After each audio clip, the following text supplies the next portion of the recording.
So hello guys and welcome back.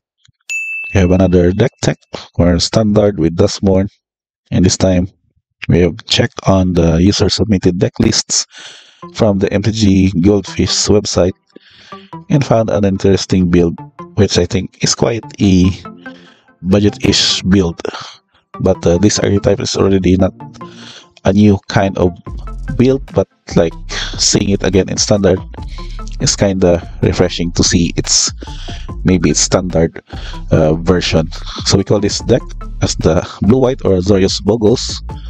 So Bogles would now remember you that if you are playing in Pioneer or in Modern, we go with this deck that benefits of having this card. And Ethereal Armor has been reprinted with this version now in Duskmourn, meaning that it will now be legal in standard and also have us the benefit that this can still become a potential deck build in this format. So explore the lineup based on the reference. We have 16 creatures, 21 enchantments, 2 instants, and 21 lands. I made some slight variations on this by adding the card Spellbook Vendor that can go in the late game, which also synergize with some of these other cards. So we view this one as a grid and check each of the lineup. We're going to start off with the 1-drops. Optimistic Scavenger here is 4 copies in the deck. We make sure that this Eerie trigger benefits you by adding +++ counters on target creature, and with lots of 1-mana spells and even enchantment creatures, you can also get the benefit to have this one trigger and make your creature threats as bigger as possible.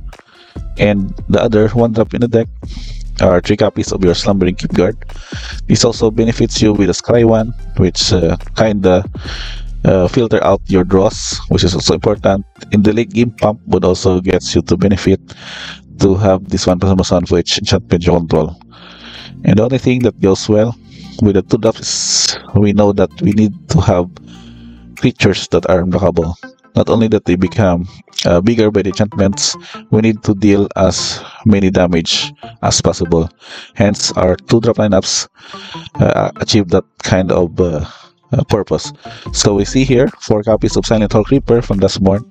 This can't be black creature, but is trigger also that when it deals combat damage, choose one that hasn't been chosen. So adding ++ counters, drawing a card also benefits you and becomes a copy of another target creature you control.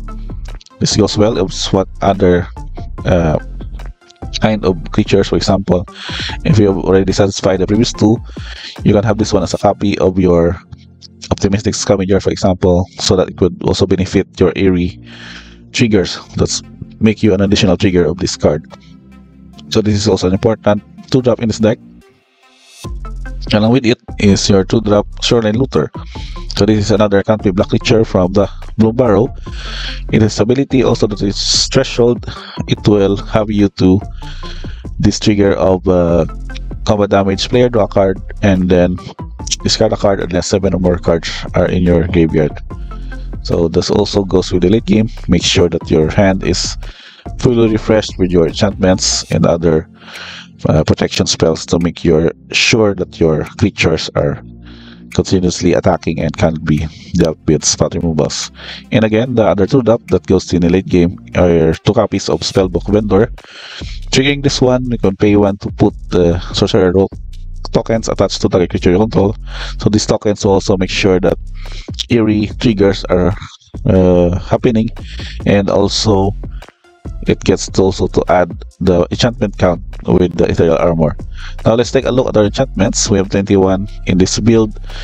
We had a good variance of having your creature pump and protect them as well. So for instance, aside from the Ethereal Armor, you get also Combat Research, which also can benefit you to draw your card whenever this creature enchanted deals combat damage. And then a bonus if the creature is legendary, gets ++ and has Ward 1.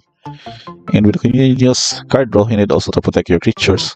So we have a variance of this one, 4 copies of Flight, which can flash in at any instant, time to get your enchant creature hexproof until end of turn, and the bonus it gets +1/+0 and has flying.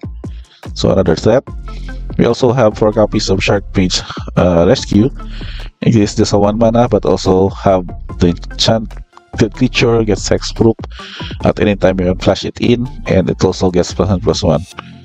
And of course, spot removals to make sure that your opponents would need to not develop their board. So we have 2 copies of Ossification, which also counts as an enchantment and can exile a creature or planeswalker or opponent controls until it leaves the battlefield. And also Sheltered by Ghost, which is another benefit. You can exile target non-permanent opponent controls. And the bonus is that you can also enchant a creature you control. It gets lifelink +1/+0 and has Ward 2. A very beneficial card for just an uncommon. So that is your lineup for the enchantments. And another support, of course, are your 2 copies of Shore Up. Make sure you can still have 1 mana extra. You cast your unblockable creature, you can have an extra mana to prevent them from having your creature killed with the burn spells or spot removals by having them +1 and hexproof until end of turn, and also can get the you to untap it for defense. And last but not the least, check on the lands. Pretty much basic on this one. Aside from the island plains, of course, the current mana fix in standard, which are Darker Waste, Flood from Verse, and Seacrom Coast, which is making sure that your blue and white mix on your starting turns are very ideal to avoid you to just curve out pretty well. At the same time, have an extra mana for your flash enchantment auras that can protect your creatures. And last but not the least, your deck stats. We have mostly white for this kind of setup, with the cost of 15%, while as blue is 41. The production mana is also ahead with white 46%, and blue is 43, and an average mana value of 1.429. So we have 39 lands to make sure that I think this would be the ideal land count for this kind of mana value average. And of course, we have several cardo effects to make sure that we can still sustain that and not miss any more of our lands.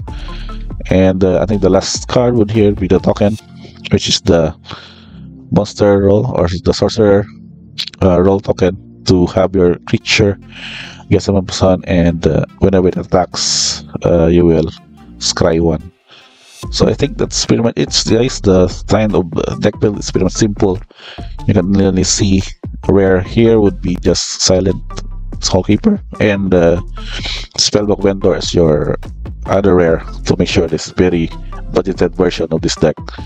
And of course, having the reprints already, I think this would still be recommended as a good rare to add in this build.